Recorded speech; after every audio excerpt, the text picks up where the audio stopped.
registrations, we see people from, perfect. We see people from finance, from energy sectors, high emitting sectors, and also colleagues from public institutions, civil society, sustainability consultancies, and also, of course, the CDR sector.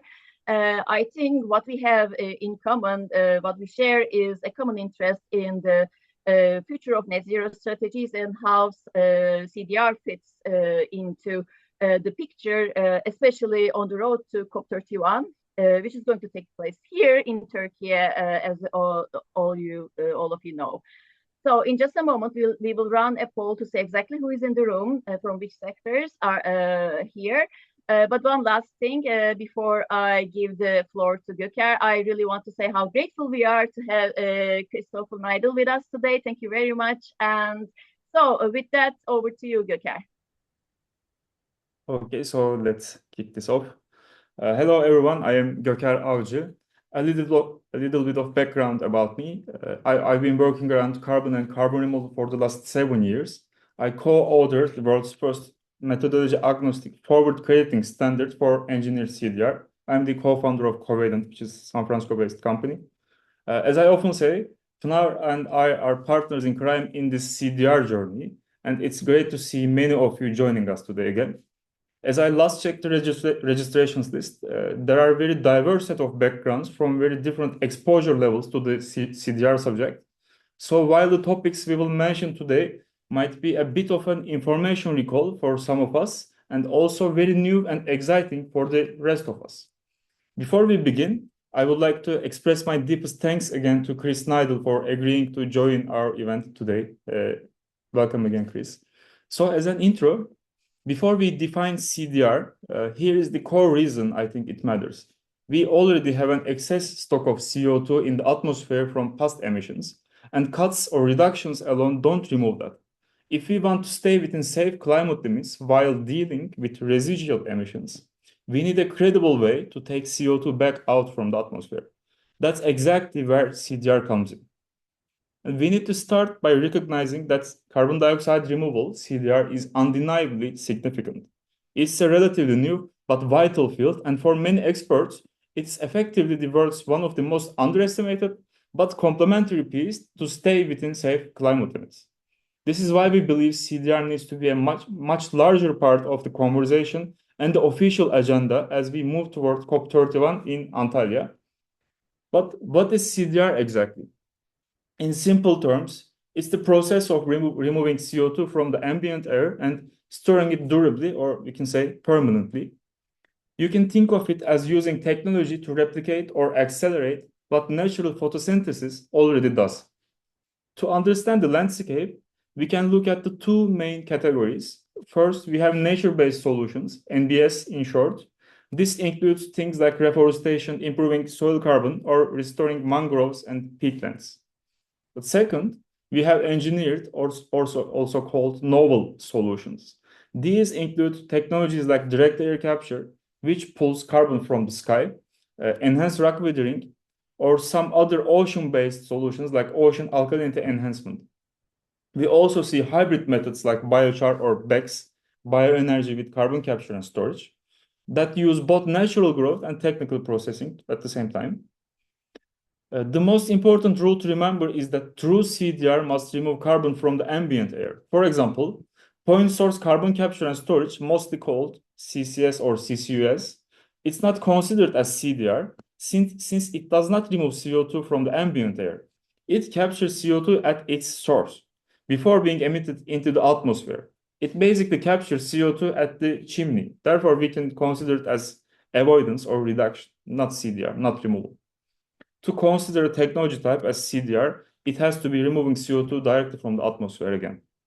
When we also look at the hybrid solutions like biochar or BECCS, they have the ability to lock in the CO2 content in the organic matter by different methods.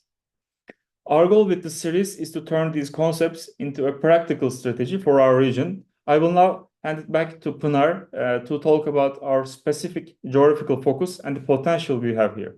Over to you, Pinar.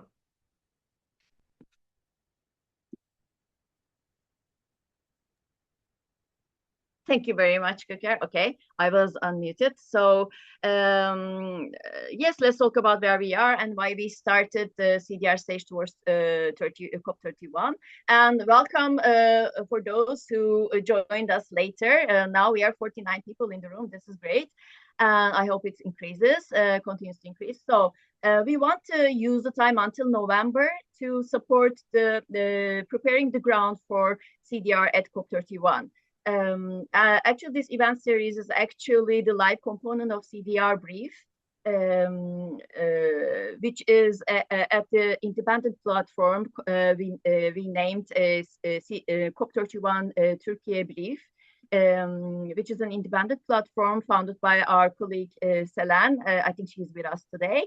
The brief is a great resource if you want to go deeper into the world of CDR. Now we have a very diverse community here from Türkiye, from international organizations with very different levels of CDR knowledge and experience. Our goal is to make sure that when the world arrives to COP,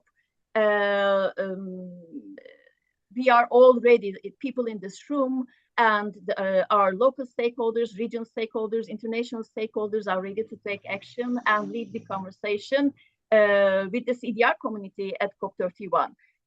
We are hopefully will build this platform, this let's say soft infrastructure together, so that our voice is clear and actually regionally and globally relevant. Just a second. Yes, in my work about CDR, durable CDR and project development over the years, I have seen that our geography, starting from the Mediterranean region to Central Asia, has so much untapped potential for CDR. It's a massive geography, and the sectors in these geographies and these regions are better, like instead of just reacting to the global shifts, they are. It's great that they will start actually actively helping shape them. And and one more point I was going to make before wrapping up this part. So yes, this is at the same time we recognize a strategic pressure. Many people from Turkey here are actually here because of that, with the regulations like CBAM, the emerging ETS mechanisms like in Turkey across the world, and the shifting climate standards. It's crucial to understand the CDR, what carbon removal is and why we are talking about it for all the sectors. We want to ensure that these regions and sectors are just not reacting, as I told before.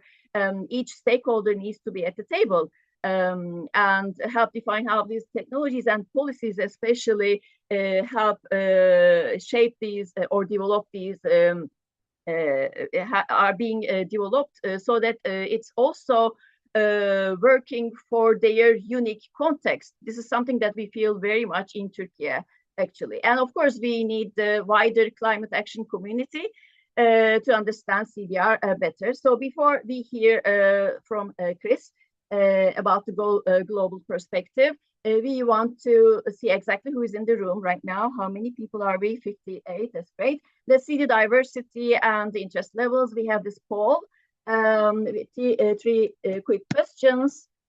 Please take a moment to fill them out, and we will see the results shortly. I hope everyone can see it. Any guess, Pinar, what sector will be the majority, do you think? Oh, I like in the registrations, we had a lot of cement and energy companies and some from finance, actually. So we will see. Yeah. Answers are coming in. Yeah, we can see, but now we are waiting a little bit more for you to fill the poll. We will then make it visible to you as well. Yeah. As we have guessed, there are very diverse set of attendees here today. Results wow. also.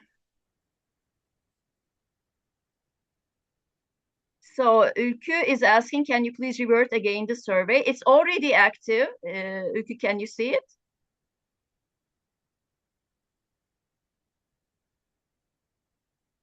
So it's already active and everyone is, it's on the screen actually. I'm not sure how to revert back into the screen. It might be a bit late. Well, you can maybe in the menu below, you can have access to it.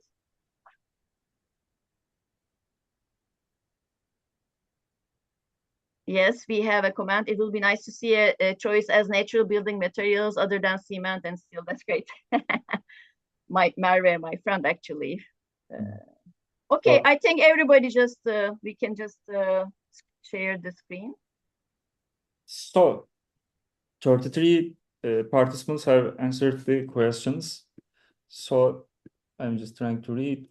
Around 1/3 of people think CDR is completely relevant to their climate strategy, and it's very equally diversified for the rest. Again, what people describes participants' current relationships with CDR, mostly active. So there are many of CDR people today here with us. It's very nice to see, and also 12 people has picked curious. So it's also nice to see the people who want to learn more.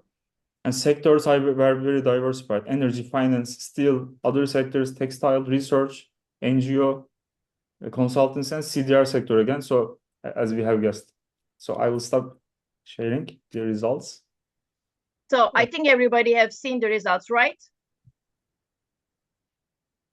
We are stopping.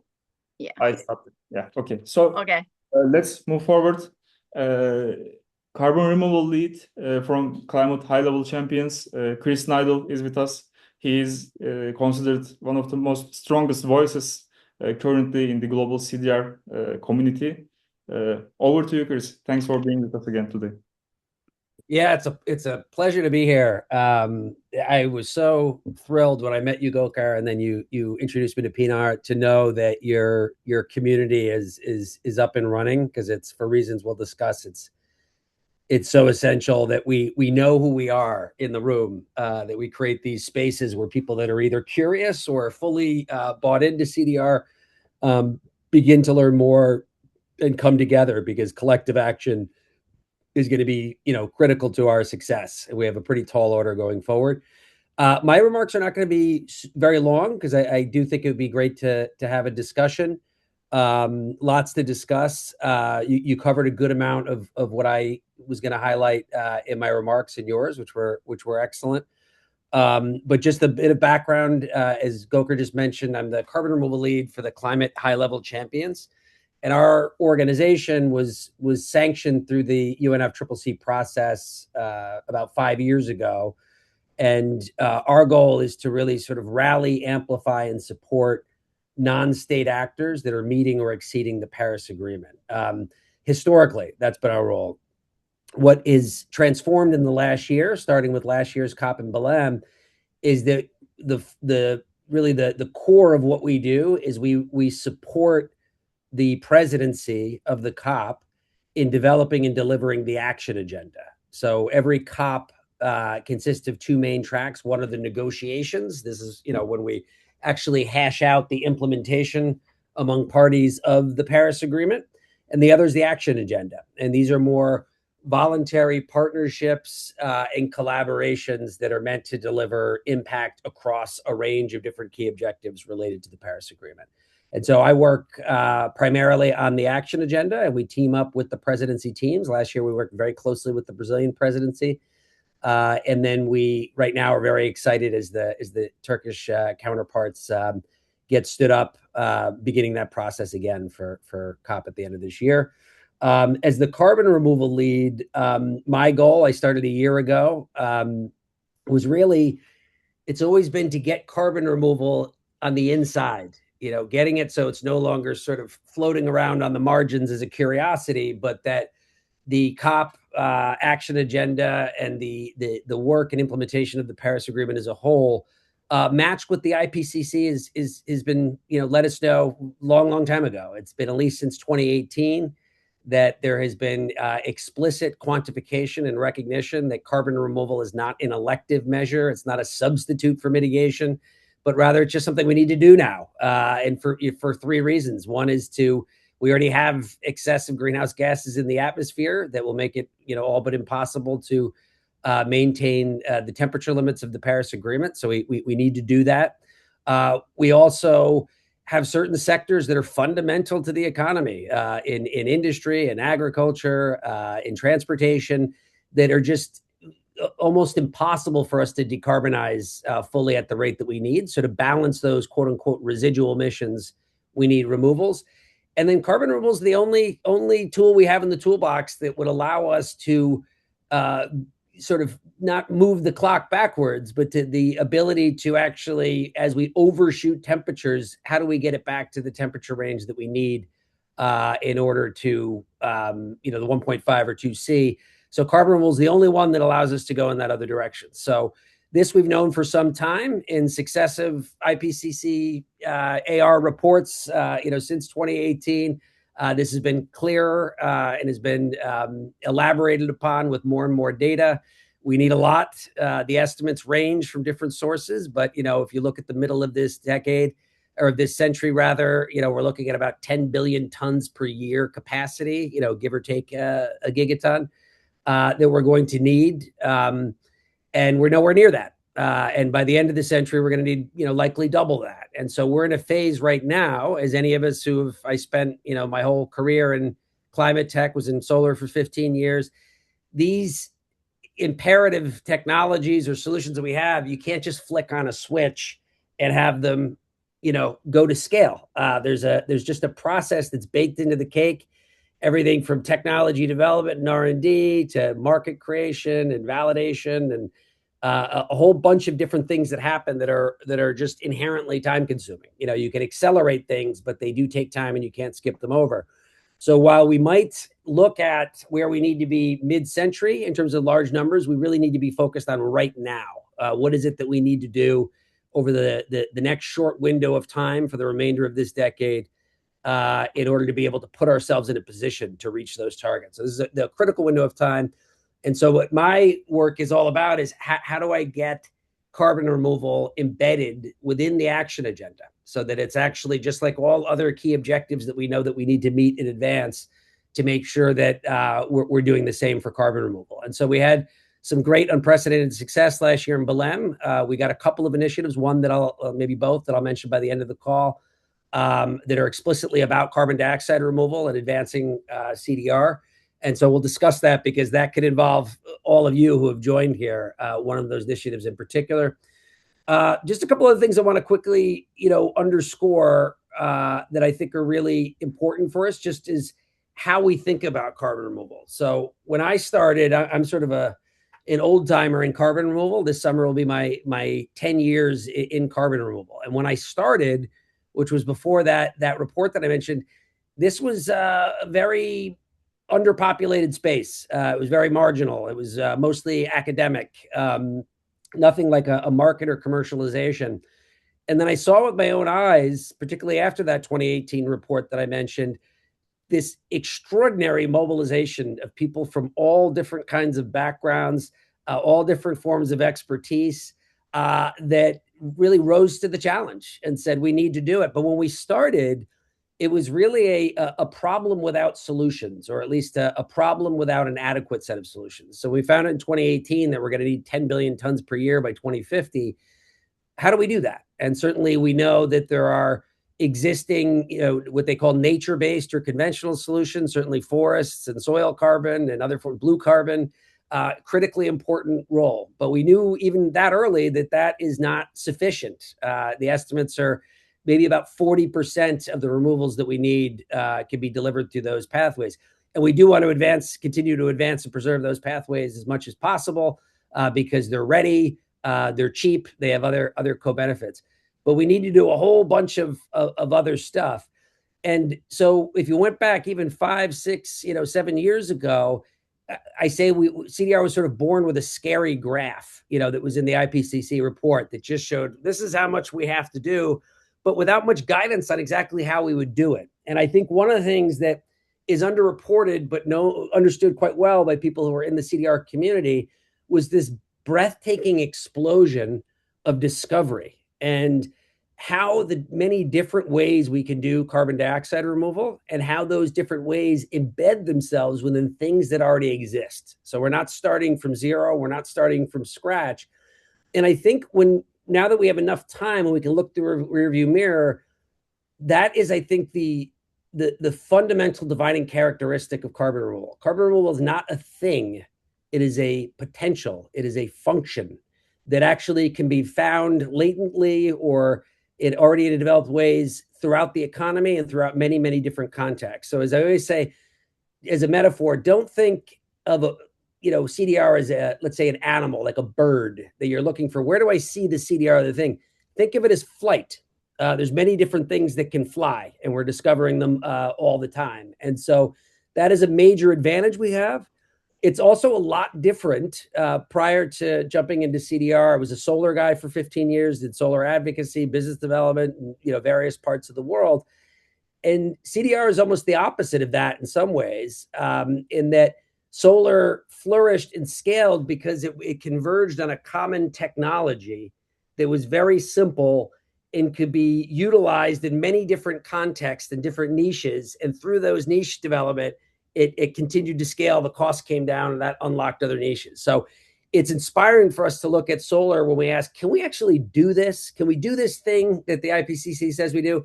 Nobody thought solar would be where it is today when I started back in 20,000. It vastly exceeded expectations in terms of cost declines and scale up. And we hope to see a similar trajectory for CDR.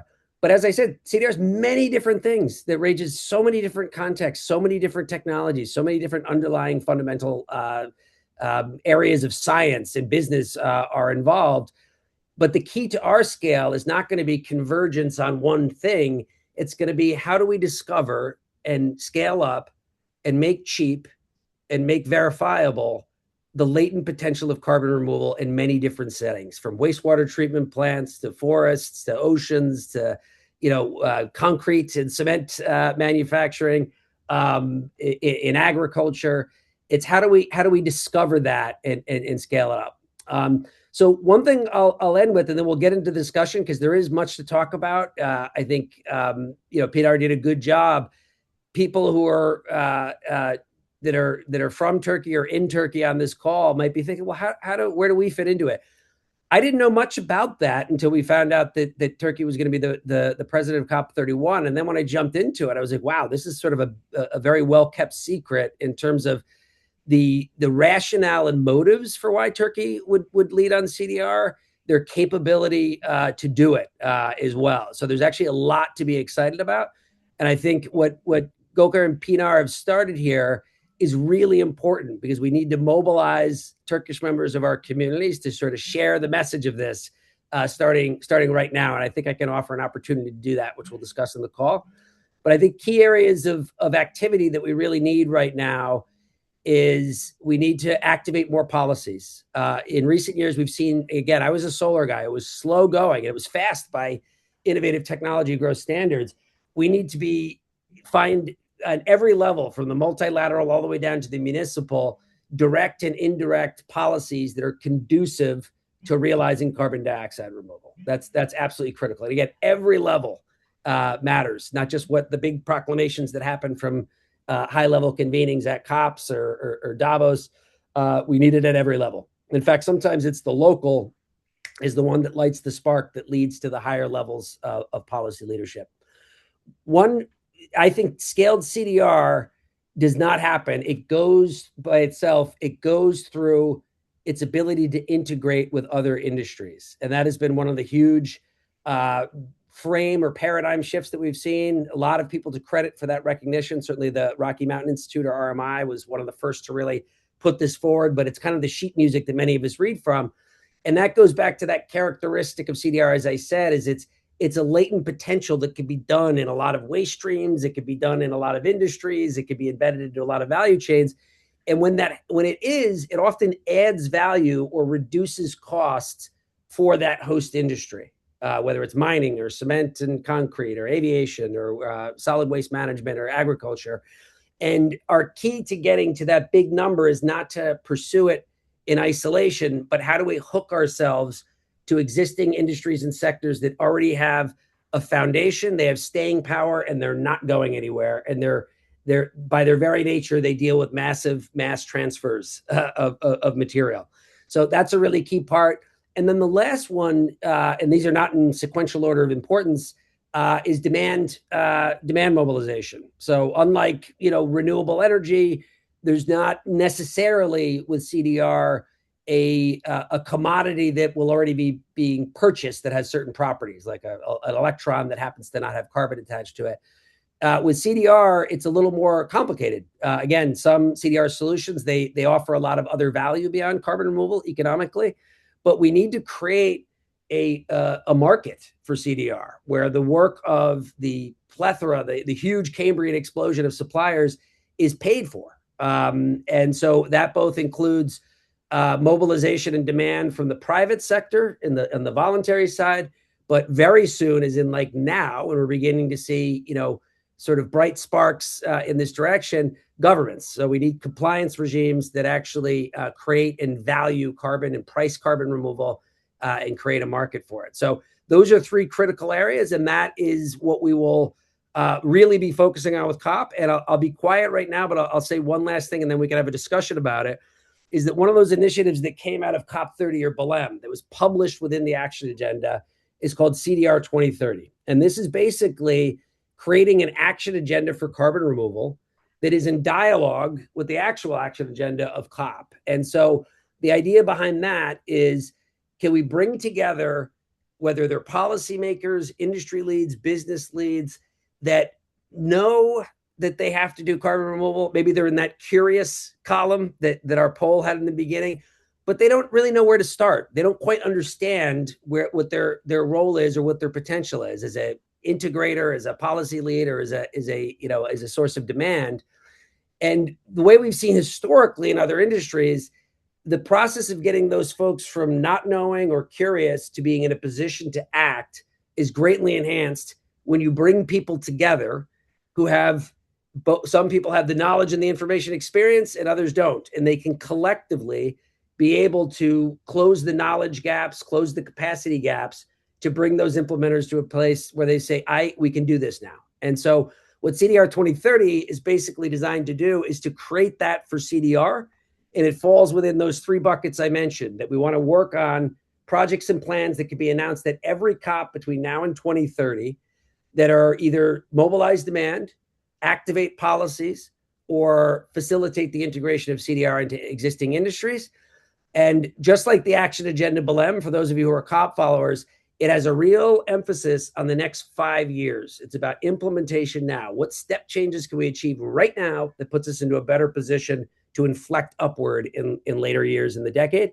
So we have a target, an implementation target, that is really the sort of the frame that holds it all together. So by 2030, we drew on existing targets that have been published in recent years from high places, including the COP27 Breakthrough Initiative, the Clean Energy Ministerial Mission Innovation, CDR mission, and the Energy Transitions Commission's Mind the Gap report. And we kind of took those together and fused them. And what we're aiming for is to, by 2030, have a capacity for 100 million tons per year of novel CDR and 3 billion tons or gigatons of nature-based solutions. And right now, we're just at a fraction of it. And estimates vary, but some that we trust very well. Under a business as usual situation, we're probably looking at, by the end of this decade, 7 megatons. So we have a curve that we have to bend. And our theory of the case here is that we can do that by being embedded in the action agenda, by bringing people together, connecting experts and gap fillers with would-be implementers, and create an expectation that every year we're delivering more and more diverse, novel forms of impact that we can use the COP stage to announce, and then do it all over again for the next COP. So that's what I'm involved in, and we'll have a discussion about it now. But given the nature of this community, I see a lot of my friends have joined that are from outside of Turkey, but I see a lot of Turkish folks as well. You will all be invited to enter that community to contribute, and we can in fact use this group as a channel. So I was hoping I could show you guys the website today and the panel. I have some finishing touches, but in a matter of days, we'll be able to launch that. We're officially launching it at the WBCSD annual meeting. They're one of our partners in this in Switzerland next week. And then we'll have a webinar in the early part of May, kind of laying out what our action plan is. And then folks will be able to actually enter our community, which is supported by a digital platform, and we'll get going from there. So anyway, I talked longer than I had planned. I know I said it'd be brief. There was a lot to pack in there, but let's have a conversation, because I'm really eager to get your guys' thoughts and the folks that are in the audience. So thanks again for having me. Honored to be here.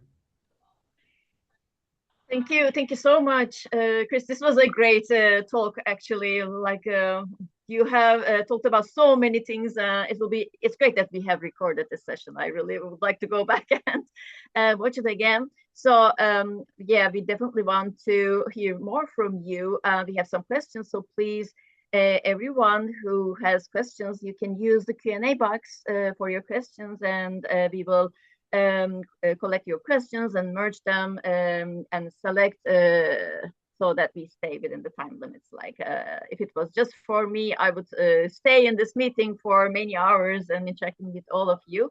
But we have very little time, so please ask your questions, and we will start with my question, I guess, and then Göker will have a question to you as well. My question is a little bit personal. So what is like, I was inspired by you, actually, because we were talking in our meeting, and you asked why I was in the CDR, or how I was involved in it. So my question to you is, what is your motivation, like coming from the solar energy sector? What is your personal motivation to work in the CDR field? Yeah, kind of the same way of why I was interested in solar, but I actually was interested in solar from a very young age. In elementary school, I saw a documentary on it. It was always in my head. And then a couple of years after college, I decided to jump into it once I read a really scary book about climate change. And I said, all right, we have to do this.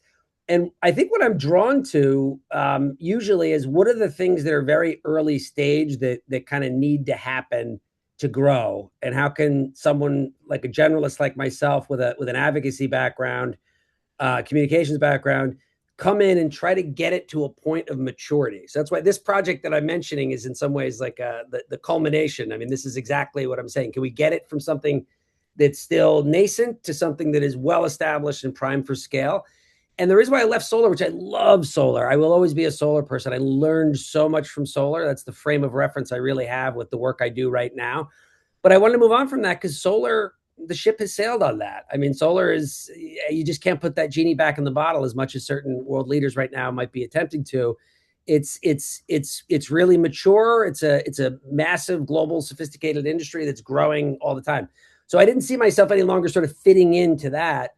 And early on in my solar days, I actually, in my 20s still, I went to a lecture that Klaus Lochner, who's credited as the sort of the godfather, the inventor of direct air capture, that he gave at Columbia University. And it just sort of hit me like a bolt of lightning about how interesting that was, that we could actually take carbon out of the air at some point. So I always had it in my field of vision. And then when I got to a point where I was like, okay, well, now it's time. And then I jumped out into not a very populated space at that time. And I started to do advocacy and organize volunteers for pro CDR policies. And then way led on the way, and here I am. Well, yeah, it really resonates for me as well, because like I'm not, of course, as old as you in this area, but I was very, very excited when I first found out about CDR.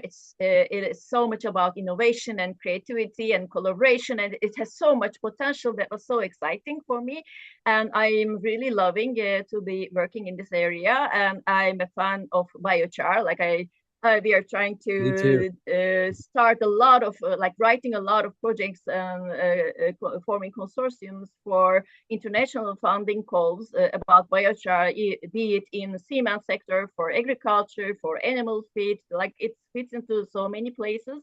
Like you said, like how can we hook CDR into other industries? I see a lot of hooks like that when I look at the biochar and also some other methodologies as well. So it resonates a lot with me. And now I hand over to Göker for your question. Right, my son is leaving. It's 8 o'clock here, so I had to say goodbye to my son. So sorry. Go ahead. Yeah, perfect. Yeah, so one question from my end. Actually, you also kind of mentioned in your during your speech that the solar was needed, and it was kind of a compulsory, and energy is a commodity. But CDR is not like that. CDR is not needed as a commodity yet, I can say. But it's going to be needed eventually. The thing is the people, communities, and maybe most of the people around the world are just not aware of it. So Yeah. therefore, I would like to ask, what does CDR need to ensure it doesn't stay in the background of climate action, background of leverages or strategies that you would like to share with the participants today?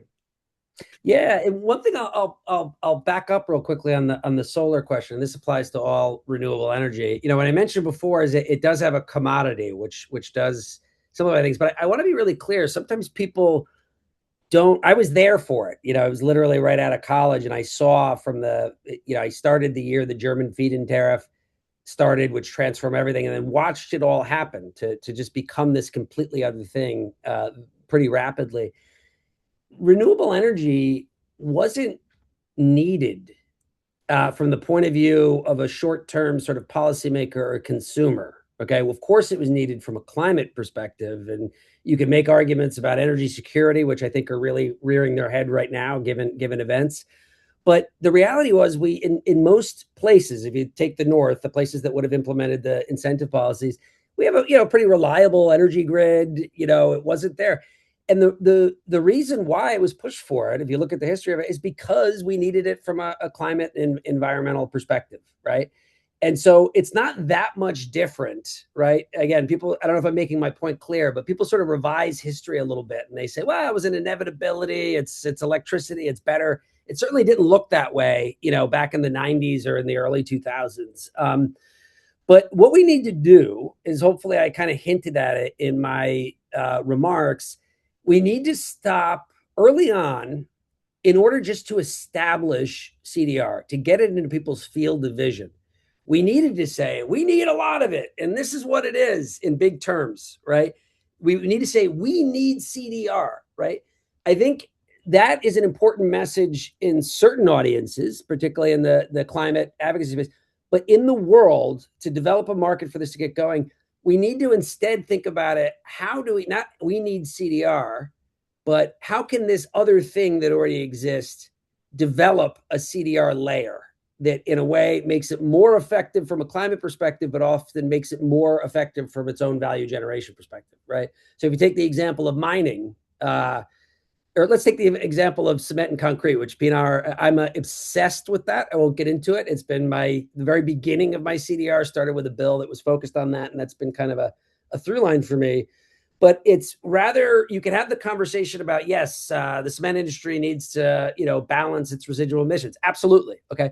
But when it comes to actually getting it out into the world, let's take biochar, for example. Okay. So biochar added to concrete, and there's an enormous amount of evidence for this, has benefits. Okay. One, it can reduce cement use, which over time can lower the cost, but it also has strength and performance benefits, right? And you can take that with so many different things. If you take biochar in agriculture or enhanced rock weathering in agriculture, yes, they remove carbon from the air and store it, but they also make the soil more resilient and more productive, right? And so we need to not think about co-benefits, as we say, as something in the back seat, but rather we need to put it more in the front seat, right? And we need to talk about how by doing these solutions, we're making things better. We're adding value and we're leveraging the existing features and capabilities of those sectors. So it's got to shift from we need CDR to we're going to make this thing better by adding a CDR layer to it. Hopefully that makes sense. And the other thing we need to do is we need to be very specific, okay? Nobody knows how to operationalize if you show them we need 10 billion tons by 2050. On every level in the private sector and government, that's kind of like, given everything else that's going on, that's kind of the classic thing that somebody would be like, I don't want to hear about that right now. Okay. But what we need to do is we need to put it within the specific context of where it will actually work and explain how carbon removal works in reference to that. So whether it's cement or agriculture, and by selling the individual use case that's interesting to whatever constituency you're talking about, you're also doing the heavy lifting of the part of what's carbon removal in general and do we need it. So I think that that's both a sort of a market development strategy as well as a communication strategy. That was impressive, and it was a great answer. As you said, solar was actually not needed. There was no energy shortages. There was energy. It was a complementary. So that's very right. I have never thought of it like this. And currently, actually, to reduce the emission costs, to reduce the ETS liabilities, to reduce the CBAM liabilities, as you also said, biochar is needed to reduce the costs. Therefore, it's actually becoming a necessity, and more than a necessity, because when the comes with a price, it triggers the change of the behavior of the companies. Yeah, and if I could just add one thing that, again, this is just an example of where I think Turkey is really quite significant, right? In terms of its economy, its human capital capacities, and its policy priorities. So if you take just that example of biochar, okay, what we know right now from the presidency, as many of you are familiar with, there's many priorities that the presidency is tabling and going to advance at COP31. The top three, though, are industrial decarbonization, of course. Turkey has a very impressive, top 10 world leading in major industries. It's the 5th largest producer of cement in the world. Much of that is sold to Europe. And so it has a real incentive to decarbonize those industries, particularly because of CBAM, right? The other thing is zero waste. Okay, this is the kind of the main theme, really, of carbon removal. Many carbon removal solutions we're talking about, we have to get used to talking about it this way because it's true and it's politically important for us to do so from a communication perspective. Many forms of carbon removal are zero waste solutions. They take a waste product and they valorize it so it does something else. Biochar is exactly an example of that. It takes agricultural waste, it can take solid waste, things that are just things that we need to throw away, and turn them something that has multiple different streams of value. Okay, so that really appeals there. And then the other one, which maybe we could talk to in a future one, or where people ask questions about it, the other priority is urban resilience and sustainability. I think cities, this has been another hobby horse of mine for a long time. I think cities are absolutely critical to the forward trajectory of carbon dioxide removal. They're often not thought of that way. People close their eyes and they envision either a giant forest, which is decidedly not urban, or some giant industrial plant, which usually in the 21st century is not part of the urban fabric. But the reality is that cities can be the places where we change and mutate carbon dioxide removal into other things. It's done that so many times with other technologies. But much of urban infrastructure, like things like wastewater treatment plants or the use of concrete, you can integrate really, really important forms of CDR. So these are priorities that Turkey has, and it has the economy, and it also has research. I've been researching the TAGM. I don't want to butcher the pronunciation of that acronym, but they've done a lot of research on biochar. It's actually quite impressive, as well as enhanced weathering. So they already have this sort of candle power on the research side that is validating in and of itself. So I guess that's an advertisement for, I think Turkey is a incredibly interesting country for carbon removal. And I think we need to make that vividly known as one of our goals for COP31. Well, that's a great line. We totally agree with you, Chris. And there's a nice comment from Chris Sherwood from Negative Emissions Platform. I would like to read it out loud. What I love most about CDR is that it is unique in offering hope that we can eventually take the levels of atmospheric CO2 backwards. In other words, it's not just a damage limitation exercise, it's potentially something that can heal. And that hope is so important for humans, because if we don't have it, we will sink into apathy. It's also critically important to educate children that there's hope for the climate so that they do not grow up cynical and nihilistic. This is a really lovely to hear as well. I completely agree. 100%. I think, yeah, I was writing the other day while we posting negative emissions platform post about this event. Like negative emissions are the ultimate positive thing to do for the climate. It's like, because like it's one research says that our atmosphere, the intensity of carbon dioxide in the air right now is equal to the intensity it had 14 million years ago. But what does that mean? 14 million years ago? Like this is just, we have to really reverse this, and I find it very exciting. So we are, If I could just say real quick, I want to give a shout out to Chris Sherwood, who answered that question. As you know, Pinar, Göker, huge hats off to Chris from the Negative Emissions Platform, does amazing convening work around carbon dioxide removal. But he was one of the principal actors for what was the first carbon dioxide removal pavilion at COP, which played a really important role, giving us presence in the blue zone. And he's working with his colleagues on that again. So I just really want to give Chris as a really important actor in this space. But I do, real quickly, I'll say too, it is hopeful. You said it, Pinar, when you said, when you found out about it, you had this burst of energy, right? And a lot of times climate stuff is not associated with that. In fact, there's almost this cultural flaw of environmentalism where you're supposed to, in almost a Calvinist kind of way, like you're not supposed to be excited about technology or cool things or something like that, where I think carbon removal is like that. But I just, to add to that too, it's the achieving the job that carbon removal has to do for Paris Agreement and stuff. But I look at it in other ways too, is the bigger picture. Imagine if we, this ape that lives on this planet, have figured out a way to optimize the atmosphere for continued human flourishing in life. Like, what is entailed by if we're able to actually achieve that? What other things? It's almost like going to the moon and the other things that came out of that. So I think it's a source of hope on many levels for climate, but also for just human awesomeness. If we're successful, I think we will be we will have a different civilization on the other side of being able to pull off negative emissions. Well, thank you for that comment. I totally agree, and we will hopefully continue in talking about CDR every month until COP31. And like we have 10 minutes now, I think we don't have any questions from the audience. So I think we can move on with the final poll. And then we will have a breakout session for the participants to at least have a short reflection. So we will start with the poll. Actually, let's see now. Yes, for the next steps question. I hope everyone can see it now. And after today's session, what is your next step regarding CDR? Now, we have many CDR people in the room, but we have many newcomers and different sectors. Yeah, I will introduce the topic to my colleagues or team. I want to explore how it fits into our residual emissions strategy.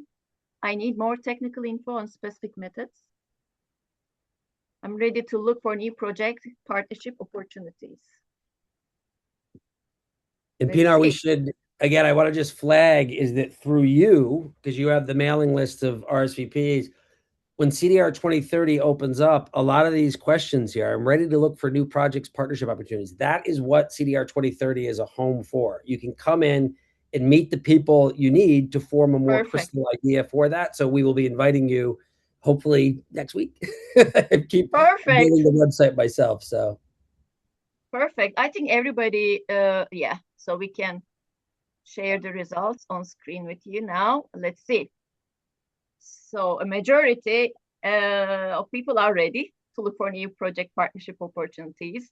And some people really need more technical info on the specific methods. And like many people are inspired. And we have just 2 people to explore how it fits into our residual emissions strategy. I think this is great results. Thank you very much. And now, yeah, we have a note. I'm just seeing now for people who need more technical info, there is a link at the chat box. So now we will try to send you to breakout rooms for 6 minutes, 3 people each. It's great to have a reflection. Like now we have very little time and we can't really unmute everyone and freely talk, unfortunately, but we can just open the rooms. So If you share the questions, where we expect people to talk over, Yes. I can open the rooms.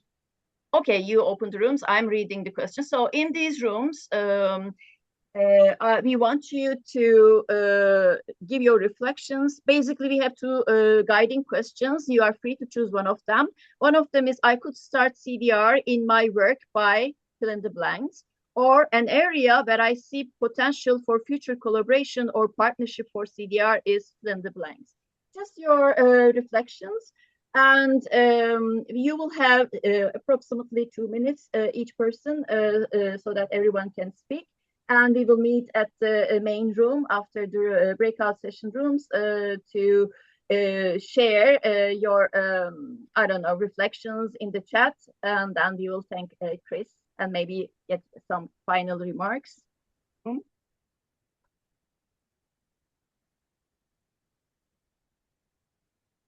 And we have 1 minute for the official duration to end for the meeting.